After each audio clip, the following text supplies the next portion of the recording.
Bugünkü uygulamamızda bir bonsainin hem saksısının hem de toprağının değişimini anlatacağım. Köklerin içinde bulunduğu toprak zaman içerisinde niteliğini kaybeder. Doğadakinin aksine saksı içindeki kökler kısıtlı bir alanda gelişmek zorundadır. Bu gelişime bağlı olarak zaman içerisinde gittikçe uzarlar. Saksının kenar ve alt kısımlarında bir kuş yuvası görüntüsü oluşur. Bu sık kökler ne yazık ki ne su ne de besin konusunda ağaca yeterli olmayacaktır. Bu zaman geldiğinde ağacın artık saksısının ve toprağının değişmesi gerekir. Genç ağaçların saksıları daha sık değişmelidir. 2 yılda bir düzenli olarak yapılan bu saksı değişimi sayesinde ağacınız daha sağlıklı gelişecektir. Daha yaşlı ağaçlarda saksı değişim süresi yaş ve gelişimin biraz daha yavaşlaması ile uzun zaman alabilir. Bonsai saksısının hazırlanması. Öncelikle drenaj deliğine ekleyeceğimiz basit bir süzgeç yardımı ile toprağın saksıdan sulama sonrası kaybını önlememiz gerekir. Bunun için Japonlar basit ama estetik bir yöntem kullanırlar.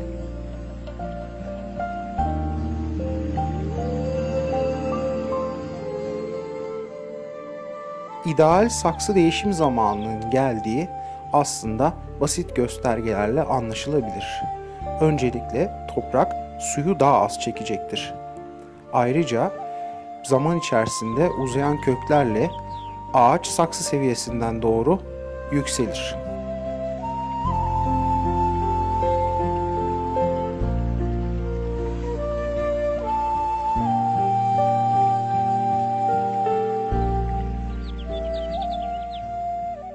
Bu uygulamanın bize bir avantajı daha vardır. Ağacımızı yeniden saksı içinde pozisyonlayabiliriz. Yani konumunu değiştirebiliriz.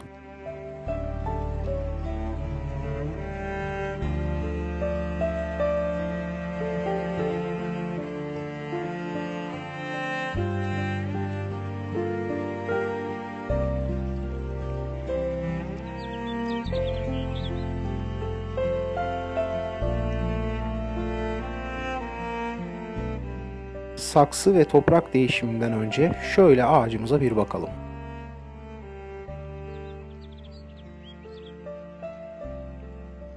Öncelikle daha önceden hazırladığımız bonsai toprak karışımını saksının içine dökmekle başlayalım.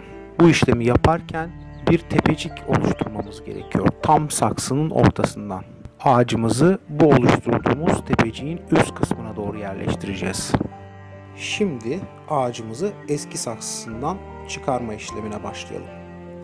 Bunun için düz bir demir parçasıyla saksının çevresinden yavaş ve düzgün hareketlerle toprağı ve kökleri ayırmaya başlayalım. Ağacı daha önceki saksılama işlemi sırasında devrilmemesi için güvenlik telleriyle bağlamıştım. O telleri kesiyorum.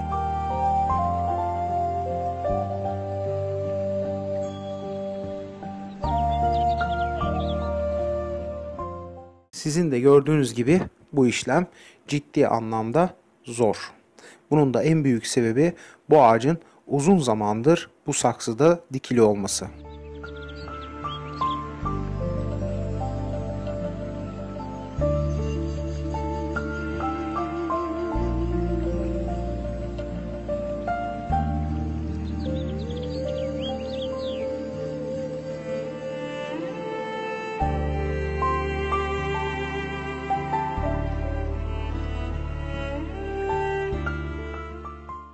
Evet, ağacımız saksıdan çıktı ve gördüğünüz gibi kök yapısı tam bir bütünlük içinde ve iyice sıkılaşmış. Alt tabanına baktığınız zaman da gördüğünüz gibi düz bir yapıda, çünkü daha önceden kazık kök sistemi kesildi ve sadece kılcal kök sistemi geliştirildi.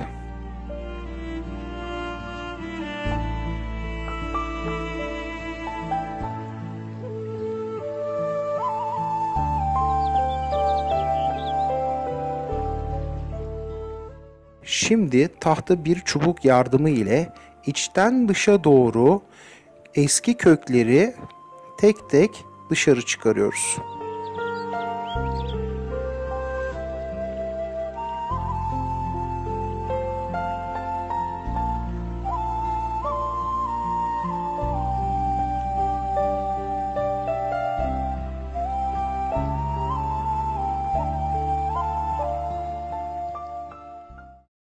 Bu işlem uzun zamandır kök sistemi üzerinde çalışılan bir bonsai'de gayet basittir.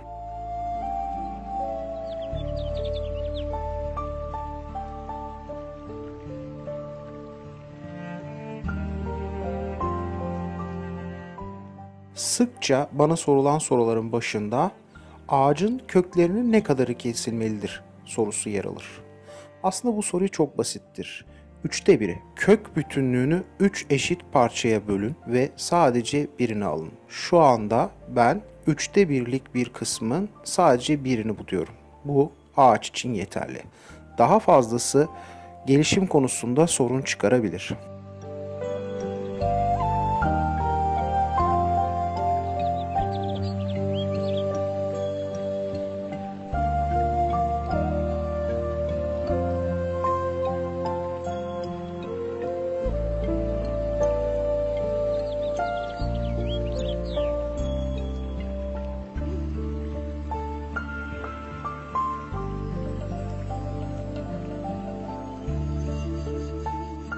Kök kesimi sırasında dikkat etmeniz gereken önemli noktalardan biri makasınızın ciddi anlamda keskin olmasıdır.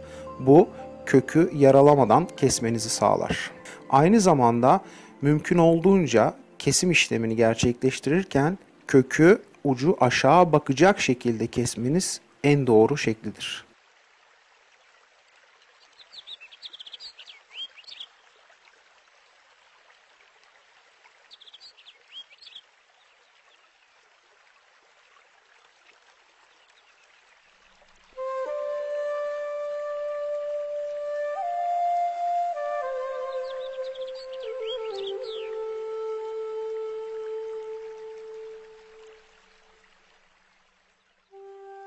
Kesim sırasında kenardaki kökleri budadıktan sonra altta uzamış olan düzensiz kökleri de budamanız gerekir.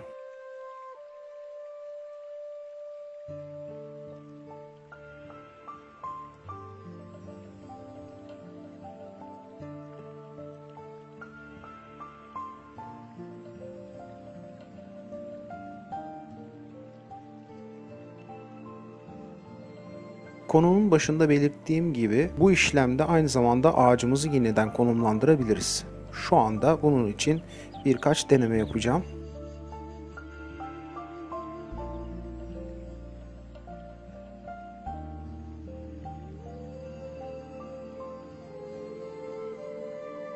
Doğru konumu elde ettiğinizde ağacın saksı içinde düzgün durabilmesi için bazı noktalara toprak ekleyeceğiz.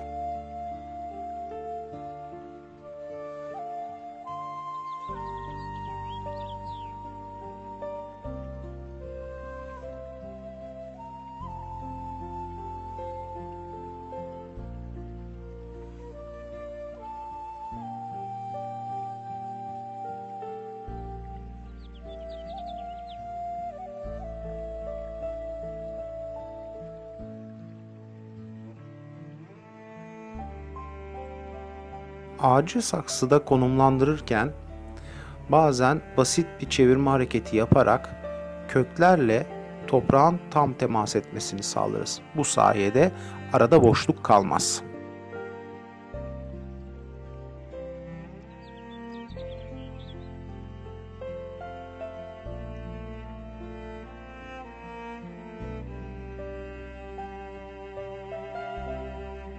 Unutulmaması gereken bir diğer nokta da ağacın saksıdaki konumudur. Genelde bu oran saksının 2/3'lik kısmıdır.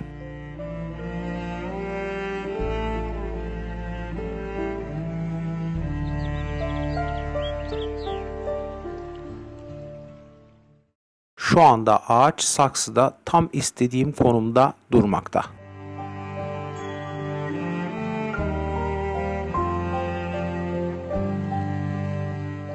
Saksı hazırlanması sırasında eklediğim güvenlik tellerini şu anda köklerin etrafından geçiriyorum. Bu sayede ağacı saksıya sabitleyeceğim.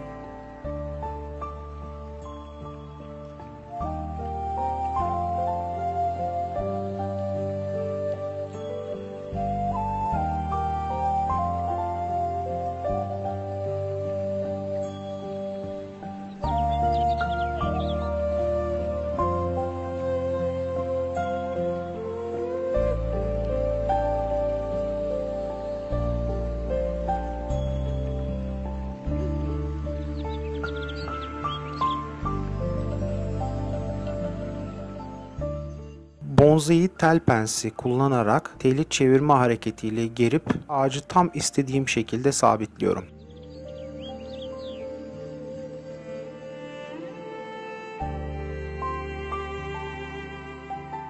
Kalan kısımları yeni toprak karışımıyla besliyorum. Şimdi bir çubuk yardımıyla topraktaki boşlukları doldurmak için çubuğu genelde kök sistemin altına doğru hareketlerle toprağa iterek boşlukları dolduruyorum.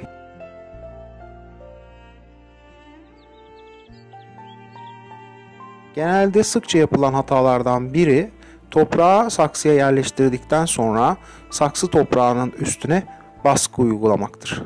Bu köklerin kırılmasına ya da zarar görmesine sebep olur.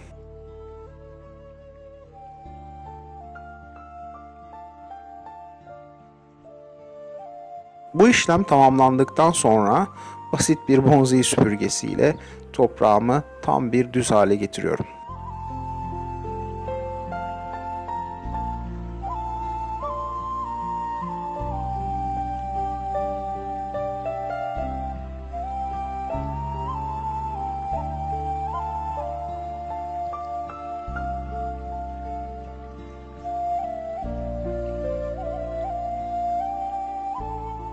Saksılama işleminin hemen bitiminde ağacımızı tekrardan sulamamız gerekiyor. Bu sulama işlemini ister bende gördüğünüz gibi süzgeçle, isterseniz ağacınız daha ufaksa komple saksısıyla beraber suya daldırarak yapabilirsiniz. Bu işlemin arkasından suyun drenaj deliklerinden aktığını görmeniz gerekiyor.